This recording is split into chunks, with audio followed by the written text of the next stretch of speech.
O sige, lalaki. Pupunta dito. Ayan siya. Ayan siya. Ayaw niya sumama palagi. Bababardagol ka ni Jowa.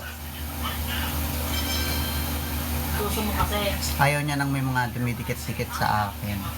Kaya nga wala akong friends eh. Charing. Oh, totoo daw. Tino. Asawa niyo po. Ayun po siya, Miss Ruby. Oh. Hindi na ako ngayon ano.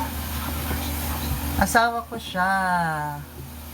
Ayan, pakita namin sa inyo yung ano. Kaalis ko lang, akala ko walang interesado regarding this story. Pero pa sa mga hindi pa po nakakapanood, ayan. Ayan po yung title ng aming love story sa Rated Corina. I-search nyo lang po yung title na yan. Nakatfish ako ng true love ko sa YT po. Ayan, nandoon po yung... Wala kang kita nagbukas, ang init. Hello, Francisco. Good evening. Dapat ko sa'yo. Hindi, maingay. Defensive pag gano'n na. Defensive pag gano'n. Nalalap. Hotdog. Wala na. Thank you po. May anak na kayo sis, wala pa po. Pero ayan, nihiram namin yung, ayun na, yung bata na yun. Nihiram namin siyang, para may baby kami. Ano siya, anak naman siya ng kapatid ko pong pangalawa. Thank you, Miss Mari. Nanood ka ng Miss Con mo kagabi? Hindi. Actually, nandito ako. May nagbalita sa akin. Laglag daw si Atisha. Kaloka.